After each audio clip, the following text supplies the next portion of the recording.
Who's that superhero?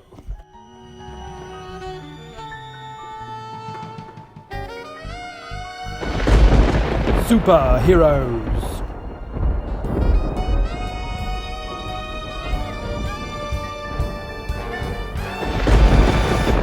Brave Brock. But where's the big bad wolf?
Good morning, everyone. It's Mr. Lincoln here. Lovely to see you all. This morning, I wanted to tell you about one of my heroes from the Bible. And I'm going to talk to you about Elijah. And the reason I think Elijah is one of the superheroes of the Bible is because he was someone who absolutely loved God. He trusted in God with all that he did. And actually, because of that, he was given the name Elijah. And that means the Lord is my God, because he was such a special man. So what I wanted to do this morning is share with you a couple of stories from the Bible about Elijah. And the wonderful thing about Elijah is that we hear about him mainly in the Old Testament in a book called 1 Kings. However, what's brilliant is he actually appears in the New Testament as well. And I will tell you about that at the end. But I'm going to read you from the wonderful Children's Illustrated Bible. I'm going to read you two stories about Elijah. One about Elijah in the wilderness, and also about called The Israelites Turn Against God. And as I said, these are found in the book 1 Kings. So I'm going to read them to you now. So Elijah in the wilderness from 1 Kings chapter 17. After the death of Solomon, his son Rehoboam became king. There was unrest among the tribes in the north, but Rehoboam did not listen to the people's troubles. The tribes rebelled and the kingdom was split in two, into Israel and Judah, into Israel and Judah. Then the people of Israel turned against God. Times were so wicked that the prophet Elijah foretold that there will be a drought lasting many years. The Lord spoke to Elijah, "Go to the stream that runs in the valley of Kerith and live there in secret. You can drink from the brook and the ravens will bring you food. And indeed, every morning and evening the ravens appeared, with bread and meat in their beaks. But soon the stream dried up with the lack of rain. In obedience to God, Elijah then went to the city of Sidon, where he met a woman gathering sticks. "Please give me something to eat," Elijah asked her. "I have nothing but a jar of flour and a little oil," she said, "and with that I must feed myself and my son, or we will both starve. Go to your house, and there you will find enough flour and enough oil to last until the rains come." And it happened just as the prophet said. There was food every day for the woman, her son, and for Elijah. But when the woman's son fell ill and died, she said, "Do you call yourself a man of God?" she cried. "You have let God take my son from me." Elijah gently lifted up the boy, laid him on his own bed, and 3 times he bent over him.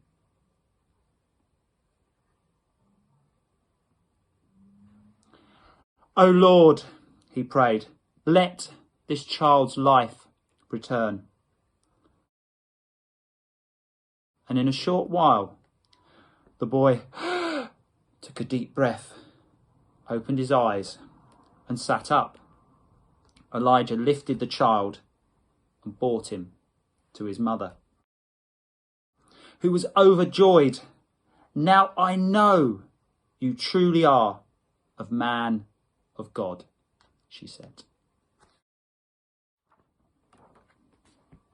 Okay, now my next story about Elijah is in the next chapter of 1 Kings, and this is the Israelites' turn against God.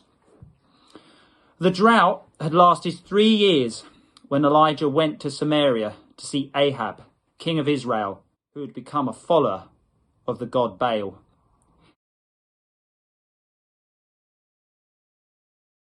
He told Ahab to summon the children of Israel and all the priests and bring them together on Mount Carmel. There Elijah said to them, "You cannot worship both Baal and God." But the people remained silent. He told them to build an altar to Baal, while he would build an altar to God. They laid wood and a sacrificial calf on each of the altars. "Let he who is the true God set alight the fire on his altar," cried Elijah. The priests of Baal lifted up their arms and called to their God to send them fire. "O Baal, hear us, hear us! O Baal, hear us, hear us! O Baal, hear us, hear us!" They shouted, but the hours passed and nothing happened, and the fire remained unlit. "Perhaps he sleeps," mocked Elijah. Then he gave orders for jars of water to be emptied over his altar so that the wood was soaked and impossible to burn. He spoke quietly to God. "Lord God of Israel, I ask you to send fire so that the hearts of your people may return to you." Instantly, the pile of sodden logs roared into flames, and within seconds, the calf, the wood, and the stones on which they lay were burnt to blackened ashes. At this, the people fell on their faces and honoured God. Then Elijah went to the summit of Carmel and told his servant to look out to sea. "There is nothing," said the young man, "only a clear sky and a calm sea." Elijah told him, "Look again." "Still I see nothing." 7 times.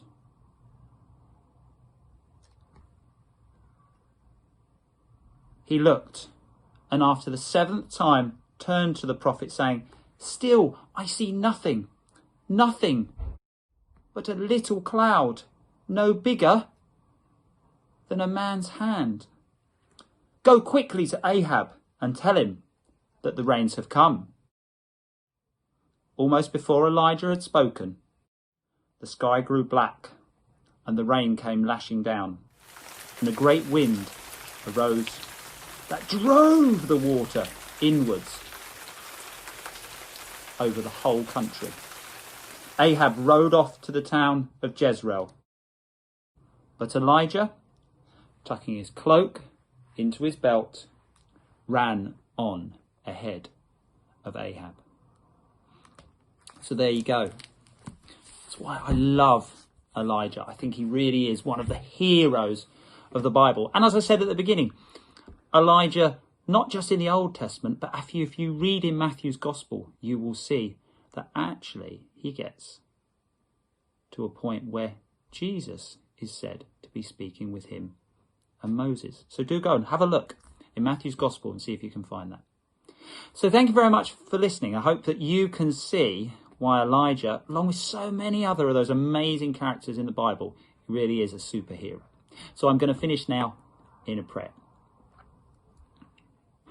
Dear Lord Jesus, we thank you for the life of Elijah. He truly was a man of God, a man who went through suffering, who was mocked. But actually, Lord, what he never gave up on was that faith in you. And Lord, we've all been going through incredibly tough times. And actually we've found real difficulties, real stress, real trouble.